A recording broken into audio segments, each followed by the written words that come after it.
Hi everyone, Miss Lou here from the Neo Victorian Parlor.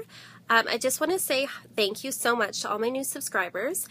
Thank you to everyone that subscribes and for all the wonderful comments. I definitely appreciate and read them all.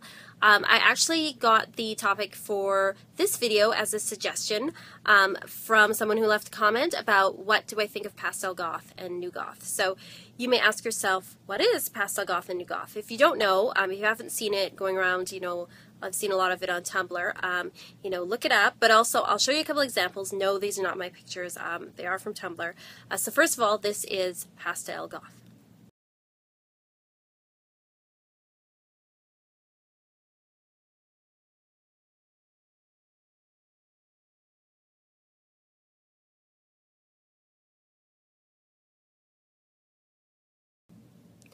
As you can see, Pastel Goth takes cues from, I'm probably pronouncing this wrong, kawaii culture. There's a lot of sort of cute imagery in it, and unlike most goths who stick to sort of, mostly black, with maybe accents of jewel tones, things like purples and deep reds and deep blues, Pastel Goths obviously use pastel colors. Usually their hair is dyed a pastel color, things like lavender, pink, light blue, even minty green. And sometimes they'll accent it with, they'll wear black lipstick to kind of like contrast with the light colors. And they tend to use sort of an even amount of black and pastel rather than just using a color as an accent color. They use sort of cutesy images. I've seen ones where they have like cute little bats or cartoony kind of bats or cartoony kind of eyeball accessories. Also, both New Goths and Pastel Goths tend to use the image of the cross a lot. They usually wear shirts that have, a large cross whether right side up or upside down on their shirts. And so this Pastel Goth tends to, most of the ones I've seen, it's a lot of, the pictures anyway from Tumblr are, sort of younger people that are wearing it. I haven't actually seen it on the street myself. Maybe it's something in your area, but I haven't really seen anything personally other than what's on Tumblr. New Goth, it tends to be a mix of hipster and goth. So I'll show you a couple of pictures that I got off Tumblr as well.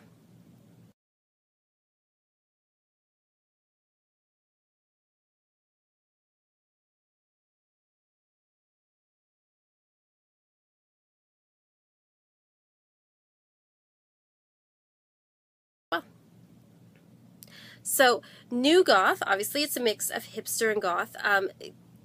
Makeup-wise, some of them don't wear any makeup or very natural makeup, and some will just sort of emphasize. They'll have black lipstick and not a lot of eye makeup. Their hair isn't often dyed unnatural colors. It tends to be sort of more hipster style hair.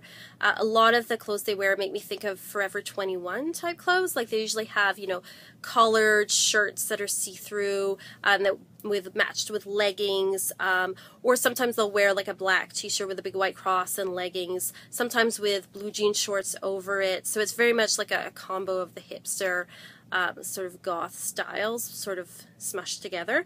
Again, I haven't seen this one on the street either. Maybe you have, but I haven't. I've seen it just sort of in the world of the internet on Tumblr and stuff.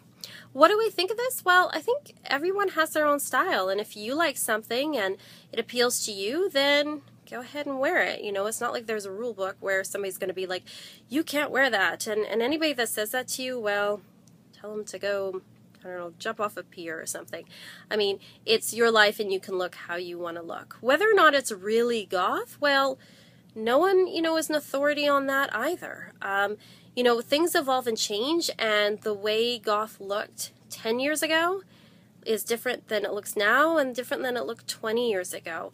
And I think that if you're comfortable with the style and you like it, then go ahead and do it. And to me, goth is like, it's so much more than just what you're wearing. It's the mindset, it's, it's the music you're listening to and the books you're reading. It's a whole bunch of stuff all together. And somebody, I heard describe it very well as sort of like an amusement park with all these different rides. And there might be like the fashion ride and the music ride and the book ride and stuff. And as long as you're, if you're in the park, it's goth. And it doesn't matter sort of what rides you go on, as long as you're riding on some of them, then you're goth. So if you like to dress pastel goth and you like Edgar Allan Poe and you're listening to The Cure and stuff, then I don't know, I think you're goth. That's okay with me.